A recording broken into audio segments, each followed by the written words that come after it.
हाँ तो चलेंगे। आज जो है ये पिछला वीडियो में आपने देखा होगा संस्कृत का पूरा चैप्टर वाइज आपको ऑब्जेक्टिव मिल गया था 10th क्लास का, है ना। बिहार बोर्ड 10th क्लास का जितने भी प्रश्न होते हैं जो हमारे यहाँ चैनल पे उपलब्ध हो जाते हैं, तो आप लोग रिपीटर्स प्रश्न खोज रहे हैं तो ये आपके लिए सबसे बेहतरीन होने वाला है। हम तक देखते रहेंगे। आज इकोनॉमिक्स का अर्थशास्त्र का आपके लिए मैं लेकर आया हूँ, तो ये प्रस्तुत कर रहा हूँ। तो चलिए ध्यान दीजिएगा, आपके समय को न गंवाते हुए शुरू करते हैं। ये सभी के सभी रिपीटर्स प्रश्न हैं जो इस बार बिहार बोर्ड में निश्चित रूप से पूछे जाएंगे। पिछले सारे वीडियो को देखेंगे और ये जो आप देख रहे हैं यहाँ पर आई बटन पे जो है संस्कृत का जो है पूरा चैप्टर मंगलम शीर्षक से लेकर के और शास्त्रकारक तक का पूरा आपके समक्ष ला करके मैं दिया था। चलिए तो आज शुरू करते हैं। यहाँ पर देखिएगा, ये जो है निम्नलिखित में से कौन सा पूंजीवाद अर्थव्यवस्था के गुण है। यहाँ जो प्रश्न आप देख रहे हैं इसको देखेंगे तो ये आपका जो है इसका हो जाएगा, ये सभी हो जाएंगे, ठीक है ना।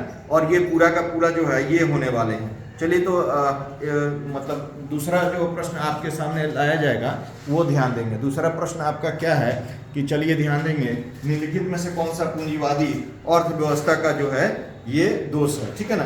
तो ये आपका हो जाएगा अर्थव्यवस्था का दोष कौन सा है, ये दोनों है, अकुशल उत्पादन और बेरोजगारी, ये दोनों का दोनों हो जाएगा, सी इसका हो जाएगा बच्चे। अगला देखेंगे मिश्रित अर्थव्यवस्था के दोष। तो मिश्रित अर्थव्यवस्था का ये 3 नंबर जो प्रश्न है इसका हो जाएगा आपका, ये सभी हो जाएगा मिश्रित अर्थव्यवस्था का दोष। चौथा है अर्थव्यवस्था के कुल कितने प्रकार है। तो 4 नंबर इसके पहले भी दे थे। ये अर्थव्यवस्था का जो है ये जो है 3 प्रकार हो जाते हैं, यहाँ ध्यान देंगे। अगला प्रश्न है आर्थिक क्रियाकलापों के कितने प्रकार है। आर्थिक क्रियाकलाप की बात कर रहे हैं, ये 5 नंबर जो प्रश्न देख रहे हैं तो इसका हो जाएगा आपको ये 4, है ना। अब दूसरा अगला, निम्न में से कौन सा अर्थव्यवस्था के प्राथमिक क्षेत्र में सम्मिलित है।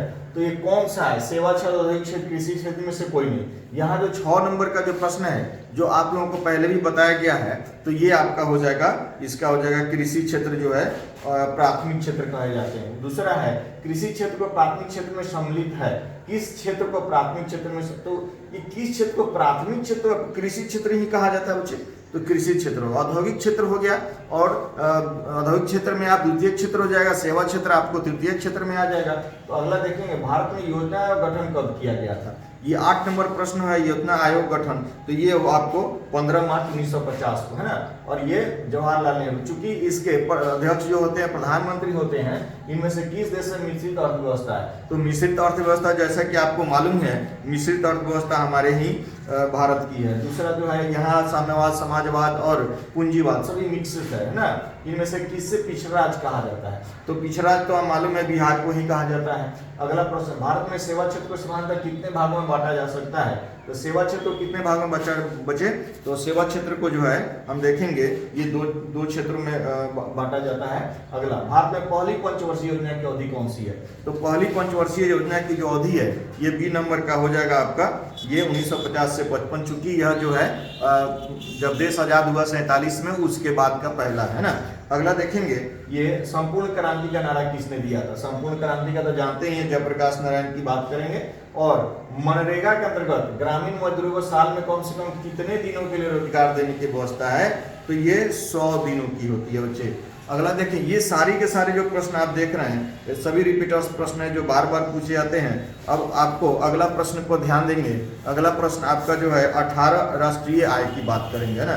राष्ट्रीय आय में वृद्धि में प्रति व्यक्ति आय, ये आपको, अच्छा ये आप देख रहे हैं कि आपको दादा भाई नौरोजी की बातें आती हैं, इसमें भी आप लोग कुछ प्रश्न आएंगे सब्जेक्टिव ऑब्जेक्टिव। तो पहला है ये 18 नंबर का प्रश्न आएगा। तो ये राष्ट्रीय आय में वृद्धि होने से प्रति व्यक्ति आय में क्या होती है, तो ये वृद्धि होती है ना। राष्ट्रीय आय और प्रति व्यक्ति आय में वृद्धि होने से कि ये खाली जगह की क्रिया पूरी होती है। किसकी पूरी हो जाती है, खाली जगह की। तो ये देखिए, ये विकास की जो है प्रक्रिया पूरी हो जाती है। उत्पादन, आय एवं खाली जगह, एक चक्रीय प्रवाह का, ये देखिएगा चक्रीय प्रवाह का जो है निर्माण करता है। तो किस चीज का निर्माण करता है बच्चे, तो ये देखेंगे 20 नंबर का प्रश्न क्या हो जाएगा, 20 का हो जाएगा आपको व्यय हो जाएगा ना, ये व्यय हो जाएगा, ठीक है। अगला देखें, नई आर्थिक नीति में किसे सम्मिलित किया गया है। नई आर्थिक नीति में तो ये हो जाएगा आपका इनमें से सभी, उदारीकरण, वैश्वीकरण, निजीकरण, तीनों को शामिल किया गया है। मनुष्य के आर्थिक जीवन में सबसे महत्वपूर्ण क्या है। तो मनुष्य के आर्थिक जीवन में सबसे महत्वपूर्ण क्या है, तो ये आपका मुद्रा। मुद्रा जो है आपको मालूम है मुद्रा क्या है, मुद्रा के बारे में आपको बताए थे, और इंग्लिश में ये चीजें आपको मालूम होगा कि मुद्रा जो है क्या है ना।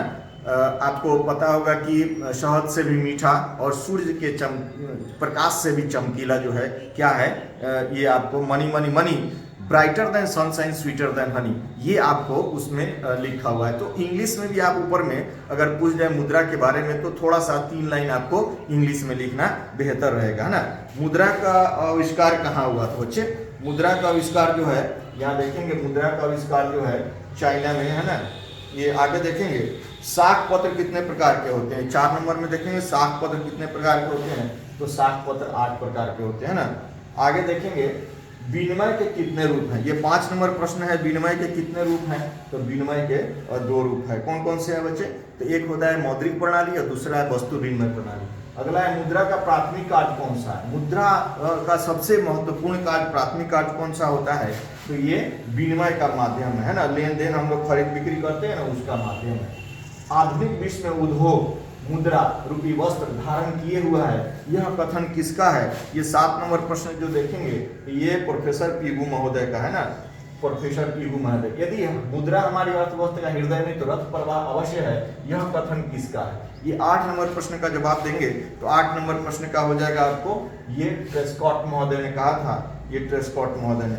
विनिमय का जो है, विनिमय का सर्वोत्तम माध्यम क्या है? तो विनिमय का सर्वोत्तम माध्यम जो है यहाँ देखेंगे ये हो जाएगा आपको मुद्रा है ना, हर चीज में मुद्रा ही है। साख का क्या अर्थ है? साख का तो विश्वास आपको मालूम है, साख का क्या अर्थ है? ये जो है 10 नंबर प्रश्न का उत्तर बताएंगे। 10 नंबर का क्या होगा? तो 10 नंबर का हो जाएगा आपका साख का जो है विश्वास या भरोसा होता है इसका। विनिमय के प्रारंभिक अवस्था में व्यापार किस पर आधारित था? व्यापार जो 11 नंबर प्रश्न का जवाब देंगे, 11 नंबर का हो जाएगा आपका, 11 नंबर हो जाए वस्तु विनिमय की बात करेंगे। 12 नंबर देखिएगा, प्राचीन काल में किस धातु के मुद्रा के रूप में सर्वाधिक प्रयोग हुआ था? प्राचीन काल 12 नंबर का प्रश्न का जवाब देंगे तो ये हो जाएगा आपका चांदी और सोने की बात करेंगे, सोना और चांदी का है ना। सबसे ज्यादा इसका जो है स्वर्ण मुद्राएं जो है लेन देन में प्रयोग की जाते थे। 13 नंबर का दे मुद्रा का प्राचीनतम रूप क्या है? मुद्रा का प्राचीनतम, सबसे प्राचीनतम पहले का जो है ये बता देंगे तो ये वस्तु से वस्तु का लेन देन होता था, बहुत ही कठिनाइयाँ होती थी। वस्तु विनिमय प्रणाली की मूल कठिनाइयाँ, तो वस्तु विनिमय प्रणाली की मूल कठिनाइयाँ हो जाएगा ए और बी दोनों, ठीक है ना। अगला प्रश्न को देखेंगे ध्यान से तो आपको जो है क्लियर हो पाएगा कि आगे हम लोग जो है अगला प्रश्न देखेंगे। तो अगला प्रश्न पे ये जो है, ये जितने भी प्रश्न हैं ये बार बार पूछे जाते हैं बच्चे, इसको ध्यान में रख लेंगे तो बस आपका जो है इकोनॉमिक्स और हिस्ट्री पूरा का पूरा कंप्लीट हो जाने वाले हैं। इकोनॉमिक्स तो अभी हम मतलब करा दे रहे हैं, इसके बाद प्रति आप देखेंगे हिस्ट्री का भी, ज्योग्राफी का भी, सभी का सभी आपको इसमें मिलने वाले हैं। अगला प्रश्न देखेंगे जो कि हम शायद पहले भी आपको ये वीडियो इसका मिला हुआ था, बिहार में किस जिले में प्रति व्यक्ति आय सर्वाधिक है? सबसे ज्यादा बिहार कौन सा जिला है जहां सबसे ज्यादा आय है? तो ये आपको राजधानी की बात करेंगे पटना में, ठीक है ना, सॉरी पटना ये होगा। अगला देखो उत्पादन एवं आय गणना विधि आर्थिक दृष्टिकोण से, उत्पादन एवं आय गणना विधि, ये 3 नंबर का प्रश्न आप देखेंगे तो इसका हो जाएगा उपयुक्त सभी हो जाएगा, सहज भी है, वैज्ञानिक भी है, व्यवहारिक भी है। भारत में वित्तीय वर्ष कहा जाता है, भारत में वित्तीय वर्ष जो कहा जाता है किसको कहा जाता है? तो ये हो जाएगा आपका ये 1 अप्रैल से 31 मार्च तक, 1 अप्रैल से 31 मार्च। पूरे भारत में सबसे कम प्रति व्यक्ति आय वाला राज्य कौन सा है? सबसे कम, ये 5 नंबर का प्रश्न का जवाब देंगे तो 5 नंबर का हो जाएगा आपको ये आपका बिहार है ना।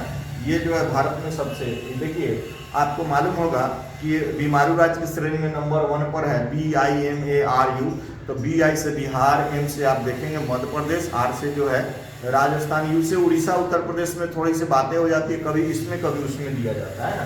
भारत में राष्ट्रीय आय की गणना के सर्वमान्य प्रमाणित संस्था कौन सा है?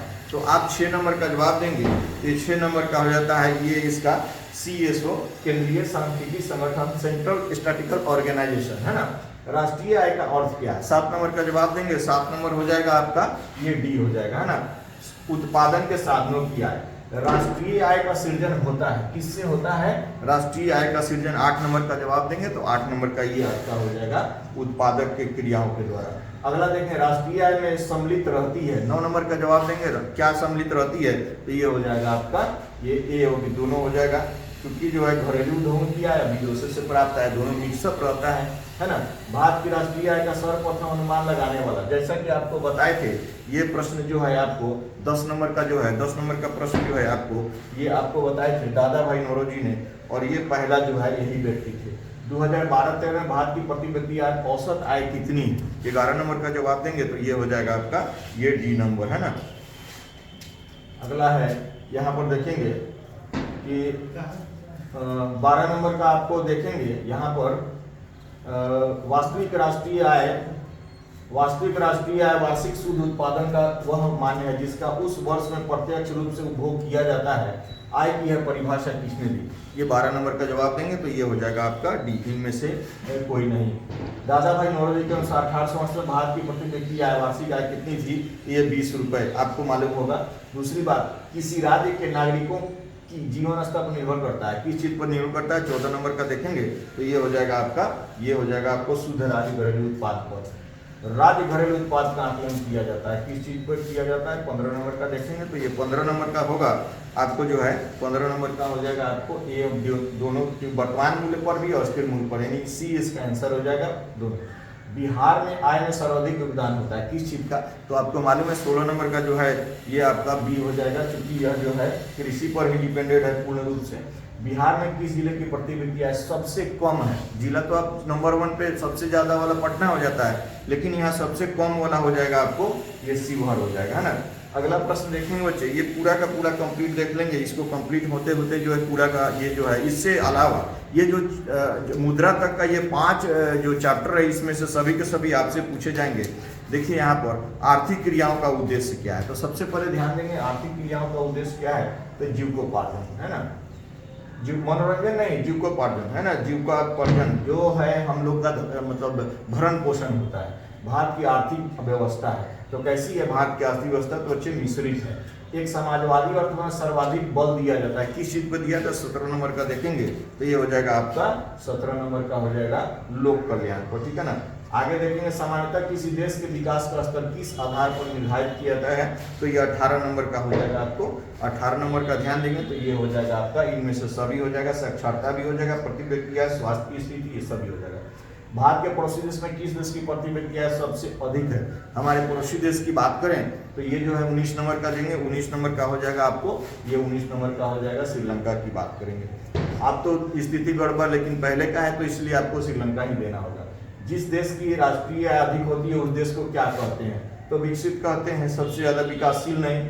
बिहार संपन्न है, किस चीज में संपन्न है बच्चे, तो बिहार जो है 21 नंबर का जवाब देंगे, किस चीज में संपन्न है, तो बिहार जो है सबसे ज्यादा कृषि में संपन्न है। अगला, बिहार के आर्थिक पिछड़ेपन का प्रमुख कारण, तो 22 नंबर जो है प्रमुख कारण तो आपका सभी हो जाएगा ना, जनसंख्या में कृषि पर आधारित बाढ़ सूखा से प्रकोप से, यानी कि इसमें सभी हो जाएगा। बिहार झारखंड विभाजन के पश्चात कौन सा उद्योग बिहार में रह गया और कौन सा जो है चला गया, 23 नंबर की बात करें ऐसे तो सभी के सभी चले गए हैं, तो यहाँ बस गया बस चीनी उद्योग, चूंकि ये कृषि पर आधारित है, चीनी उद्योग रह गया ना। बिहार में जीवन यापन का मुख्य साधन क्या है, तो जीवन यापन का मुख्य साधन तो कृषि है ही। अगला प्रश्न देखेंगे, ये किस क्षेत्र को तृतीय क्षेत्र, तो तृतीय क्षेत्र जैसे कि सेवा क्षेत्र को कहा ही जाता है, प्राथमिक क्षेत्र जो है कृषि है और द्वितीय औद्योगिक क्षेत्र है, तृतीय सेवा क्षेत्र है। भारत में नीति आयोग की स्थापना हुई थी, 26 नंबर का जवाब देंगे, नीति आयोग की स्थापना आपको ये 2015 में। अगला देखेंगे, अंग्रेजों ने भारत का क्या हुआ, कि विकास और शोषण दोनों हुआ था बच्चे, ये दोनों हुआ था ना, इसका सी 27 का सी हो जाएगा। अगला प्रश्न देखेंगे, हमारे देश में किस मुद्रा को वैधानिक मान्यता प्राप्त है, ये 15 नंबर का जवाब देंगे तो हमारे देश में सबसे ज्यादा जो है किसको जो है मान्यता प्राप्त है, ये तो आपको मालूम ही होगा। यहाँ देखेंगे वस्तु मुद्रा, शाख मुद्रा, ये किसको, पत्र मुद्रा, तो किसको हम जवाब देंगे, किस सबसे ज्यादा किसको जो है